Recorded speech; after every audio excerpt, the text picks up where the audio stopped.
موسیٰ علیہ السلام کہ وہ تشریف لے جا رہے تھے مناجات کے لیے، راستے میں ایک بزرگ بیٹھا ہوا تھا جس نے سجدے کر کر کے پتھروں کے اندر بھی ٹوئے ڈالے ہوئے تھے اور وہاں بھی شگاف بنے ہوئے تھے اس کے سجدوں کی وجہ سے۔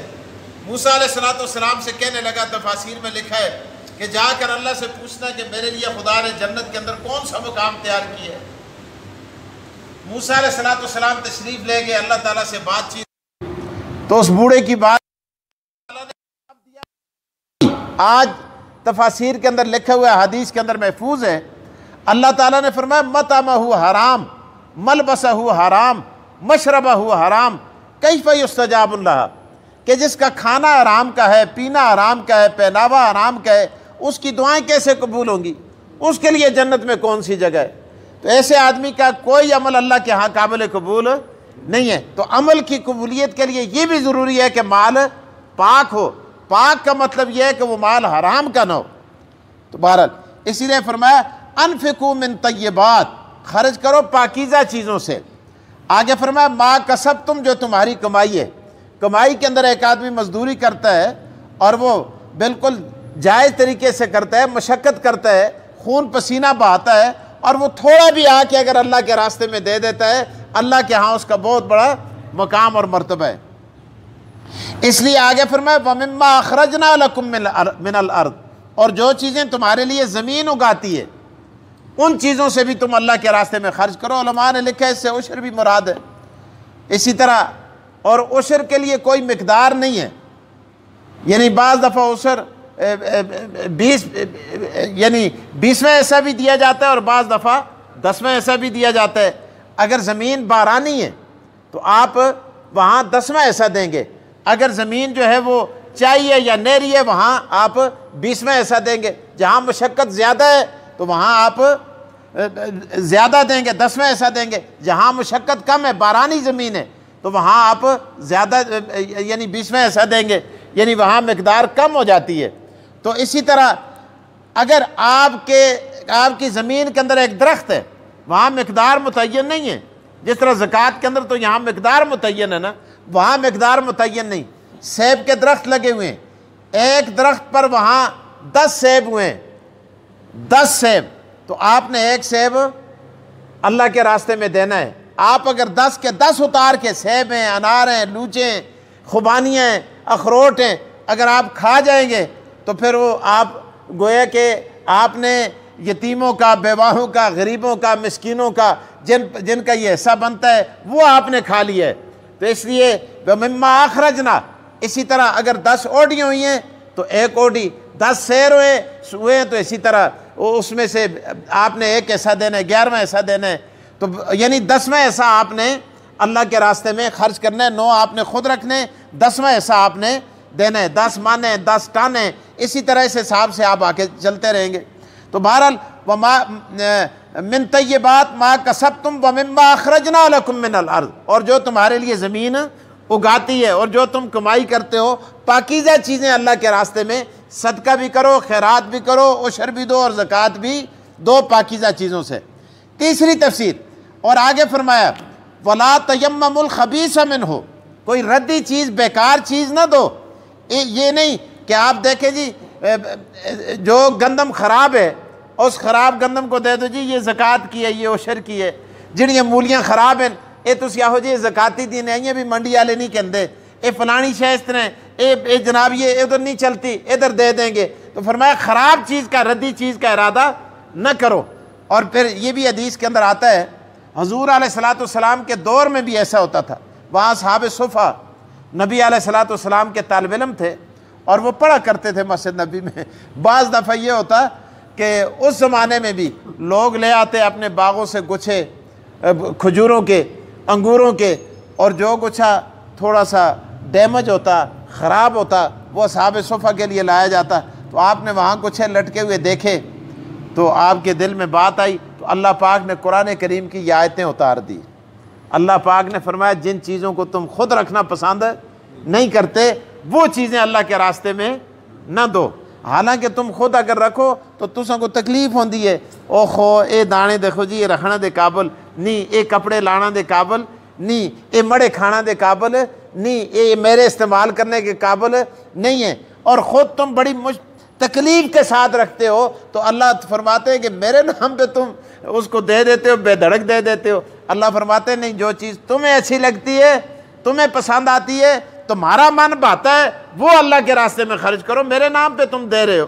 تو اس لیے اللہ پاک نے قرآن کریم 4 پارہ آگے اللہ پاک اس کے اندر بھی تفصیل کے ساتھ اس کا تذکرہ فرما رہے ہیں۔ دیکھیں اللہ تعالیٰ ارشاد فرماتے ہیں 4 پارے کے شروع میں اللہ ارشاد فرماتے ہیں، فرمایا لن تنالوا البر حتى تنفقوا مما تحبون۔ اللہ فرماتے ہیں لن تنالوا البر حتى تنفقوا مما تحبون، ہرگز اللہ پاک اس نیکی کو قبول نہیں کرتے حتى تنفقوا مما تحبون، یہاں تک کہ تم خرچ کرو اللہ کے راستے میں وہ چیز جو تمہیں خود پسند ہو، خود پسند ہو۔ وما تنفقوا من شيء فإن الله به عليم، جو بھی تم خرچ کرتے ہو، جس چیز کو بھی اللہ کے راستے میں دیتے ہو، فإن الله به عليم، اللہ تعالیٰ اس چیز کو جانتا ہے، وہ اللہ کے علم میں ہوتی ہے۔ تو یہاں بھی اللہ پاک نے اسی چیز کا تذکرہ فرمایا، اور دیکھیں کس رنگ کے اندر اللہ ارشاد فرماتے ہیں، فرمایا یا ایھا الذین آمنوا، اے ایمان والو، انفقوا من طیبات ما کسبتم، خرچ کرو پاکیزہ چیزوں سے جو تم نے کمائی، ومما اخرجنا لکم من الارض، اور جو نکالی تمہارے لیے زمین سے، زمین نے جو تمہارے لیے اگائی، ولا تیمموا الخبیث منہ تنفقون، ولا تیمموا الخبیث منہ تنفقون، ردی چیز، خبیث چیز، گندی چیز، ناکارہ چیز اللہ کے راستے میں خرچ کرنے کا ارادہ نہ کرو۔ کیوں اللہ پاک آگے دلیل بھی دے رہے، اللہ فرماتے ہیں وَلَسْتُمْ بِآخِذِيهِ إِلَّا أَن تُغْمِضُوا فِيهِ، حالانکہ تم خود اس کو نہیں لیتے، إِلَّا أَن تُغْمِضُوا فِيهِ، اگر جبراً تمہارے متھے مار دی جائے، تمہیں دے دی جائے، آنکھیں بند کر کے اس کو رکھ لیتے ہو لیکن خود نہیں لیتے۔ ہمارے ہاں مثال بھی دی جاتی ہے نا، جو روٹیاں ٹھیک ٹھاک ہوں وہ اپنی، اور جو جل جائے وہ اللہ کے نام کی دے دیتے ہیں۔ پہلے بھی آتے ہوں سے طالب علم جدوں منگتے ہوں ایسے سڑی دی روٹی ہوئے نا، اگر جی وظیفے پہ لا چھوڑو، خراب ہو گئی ہے وظیفے پہ لا چھوڑو، اس طرح ہو گیا وظیفے پہ لا چھوڑو، اس طرح ہو گیا خدا واسطے دے چھوڑو، یہ اللہ واسطے، جڑے کپڑے خراب ہو جلن یہ چاہ کے اللہ واسطے دے چھوڑو۔ تو اس لیے فرمایا وَلَسْتُمْ بِآخِذِيهِ إِلَّا أَن تُغْمِضُوا وَاعْلَمُوا أَنَّ اللَّهَ غَنِيٌّ حَمِيدٌ، خدا تمہاری چیزوں کا محتاج نہیں ہے، اللہ تو یہ چاہتا ہے تمہیں خدا بخش دے، ورنہ جڑا خدا تو کو دیکھتے اس کو نہیں دیکھتا، تو کو مجھ قریبی ہیں، توڑ نال کوئی مجھ سونے دے پر لگے دن۔ اس لیے فرمایا ان اللہ غنی حمید، اللہ تعالیٰ بے پرواہ اور تعریفوں والا ہے، وہ تو دیکھ رہا ہے، کسی کو دے کے آزماتا ہے، کسی سے لے کے آزماتا ہے۔ آگے اللہ پاک نے ارشاد فرمایا یہ ہوتا کیوں ہے، فرمایا الشیطان یعدکم الفقر ویامرکم بالفحشاء واللہ یعدکم مغفرۃ منہ وفضلا واللہ واسع علیم۔ اللہ پاک فرماتے ہیں الشیطان یعدکم الفقر، شیطان تمہیں ڈراتا ہے کہ تم غریب ہو جاؤ گے، اللہ کے راستے میں دیا تو تم فقیر ہو جاؤ گے، مر جل سی تو دیتا نہیں تے مویا نہ، قیامت آئی نہیں۔ ہاں شیطان ڈراتا ہے، فرمایا یہ شیطان تمہارے دل کے اندر ڈر پیدا کرتا ہے، لیکن آگے اللہ پاک ارشاد فرماتے ہیں واللہ یعدکم مغفرہ، اللہ اکبر، اللہ توڑ نال بخشش تے وعدے کرتا ہے۔ یہاں ایک اور بڑی عجیب بات ہے، دیکھیں آپ نے غور کیا ہوگا شاید نہیں کیا ہوگا، الشیطان یعدکم، یعدکم، اس یعدو دا وعدہ کہ شیطان تمہیں ڈراتا ہے۔ آگے فرمایا واللہ یعدکم، اللہ تعالیٰ تمہیں وعدہ دیتا ہے، پہلا بھی یعدو دوسرا بھی یعدو، لیکن پہلے کا معنی کیا ہے ڈرانا، دوسرے کا معنی کیا ہے وعدہ دینا۔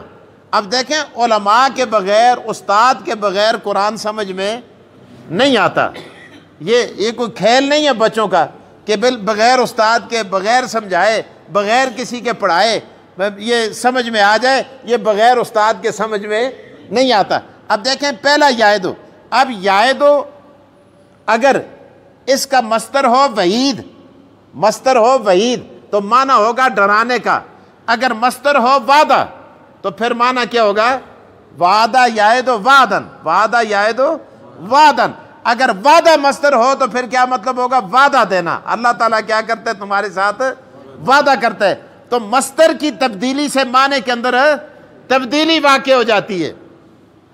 تو پہلے کا مصدر کیا ہے؟ واللہ یعدکم، یہ وعید مصدر سے آتا نا، وعیدہ سنا دے، فلانا کیا کر دے، وعیدہ سنا دے، اے ڈر سنا دے۔ تو دوسرا واللہ یعدکم مغفرہ، اللہ تمہیں وعدہ دیتا ہے کس کا؟ بخشش کا۔ تو اس کا مصدر کیا ہے؟ وعدے سے۔ تو اب دیکھیں فرمایا الشیطان یعدکم الفقر، شیطان تمہیں ڈراتا ہے غریب ہو جانے سے، وَيَأْمُرُكُمْ بِالْفَحْشَاءِ، اور تمہیں حکم دیتے ہیں بے حیائی کا، بے حیائی پر لگاتے ہو، کنجروں پر لگاتے ہو، ڈوموں پر لگاتے ہو، تماش بینوں پر لگاتے ہو۔ اللہ فرماتے ہیں وَيَأْمُرُكُمْ بِالْفَحْشَاءِ، وہاں تمہیں لگاتے ہوئے افسوس بھی نہیں ہوتا۔ مسجد میں اگر تم 1000 روپیہ دے کے باہر چلے جاؤ، پسینے آتے ہیں کہ کیا ہو گیا، میں کیا کر کے آ گیا۔ اللہ فرماتے ہیں وَيَأْمُرُكُمْ بِالْفَحْشَاءِ، اور وہ تمہیں حکم دیتا ہے بے حیائی کا۔ وَاللَّهُ يَعِدُكُمْ مَغْفِرَةً مِّنْهُ، اللہ تمہیں وعدہ دیتا ہے بخشش کا اس سے، وَفَضْلًا، اور فضل کا۔ اللہ فرماتے ہیں تو نے میرے راستے میں خرچ کیا ہے، میں دنیا میں بھی دوں گا، آخرت میں بھی دوں گا، وَفَضْلًا وَاللَّهُ وَاسِعٌ عَلِيمٌ، اور اللہ تعالیٰ کشادہ علم والا ہے۔ اللہ مجھے اور آپ کو قرآن کی سمجھ دے۔ وآخر الدعوانا الحمد للہ رب العالمین۔